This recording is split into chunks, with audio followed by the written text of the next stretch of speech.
जज बाबा थे। वो वृंदावन में घूमते थे। किसी ने कहा, भाई ये दोनों बातें तो जम नहीं रही, कहां बाबा और कहां जज।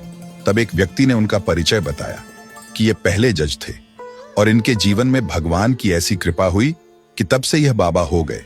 और आगे बताया कि एक गरीब केवट था।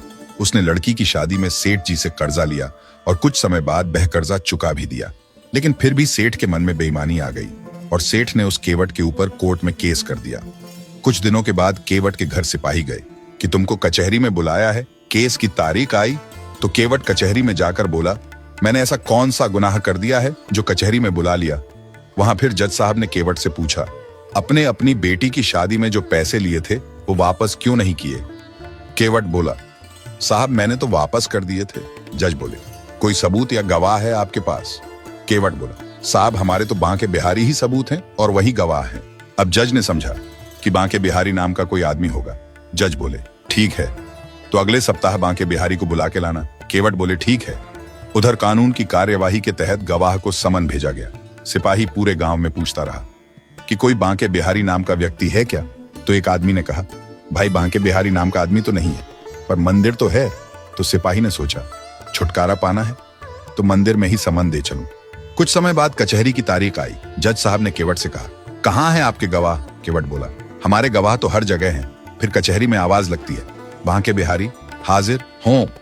आवाज लगते ही पीछे से एक बूढ़ा आदमी कटघरे में आया। जज ने पूछा, केवट ने जब सेठ जी को पैसे लौटाए तब आप वहां मौजूद थे। बूढ़ा आदमी बोला, जी हां मैं वहीं मौजूद था। और आगे कहा, सेठ जी की अलमारी में डायरी के 330 नंबर पेज में वह पर्ची रखी है जिसमें हिसाब किताब बराबर लिखा है और दोनों के अंगूठे के निशान हैं। सेठ का घर दूर नहीं था।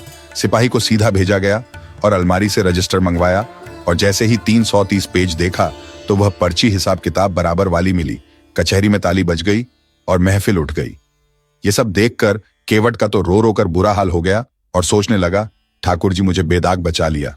लेकिन जज साहब उस बूढ़े इंसान को ढूंढने लगते हैं कि ऐसा गवाह इतना कॉन्फिडेंट मैंने आज तक नहीं देखा। गवाह तो मिला नहीं लेकिन वो केवट मिल गया। जज बोले, भैया वो आपके जो गवाह थे मुझे उनसे मिलना है। केवट बोला, यहीं कहीं होंगे और अगर नहीं मिले तो हमारे गांव के मंदिर में चले जाना, वहीं रहते हैं। जज ने सोचा मंदिर के पुजारी होंगे। जज मंदिर पहुंचे। उन्होंने पुजारी को देखा तो बोले, ये तो गवाह नहीं है।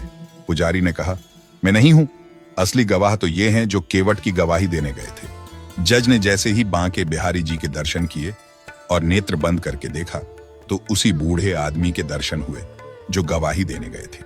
अब तो जज अपने घर में जाकर फूट फूट कर रोने लगे और उनकी घरवाली ने परेशान होकर कुछ वकील बुलवा लिए। वकीलों ने पूछा, आप जज होकर के ऐसे कर रहे हो, क्या बात है, बात तो बताओ। तब जज ने वकीलों से कहा, आज मेरी अदालत में भगवान आए और मैं कुर्सी पर जज बना बैठा रहा और प्रभु नीचे खड़े समझाते रहे। यदि उनके दरबार में कभी गया तो कौन सा मुंह दिखाऊंगा कि मैं इतना बड़ा लाट साहब हो गया कि भगवान नीचे खड़े और मैं कुर्सी पर बैठा रहा। जज ने कहा, अब इस दुनिया में नहीं रहना और उसी दिन जज ने घर छोड़ दिया और वृंदावन आ गए। इसीलिए इनका नाम जज बाबा है।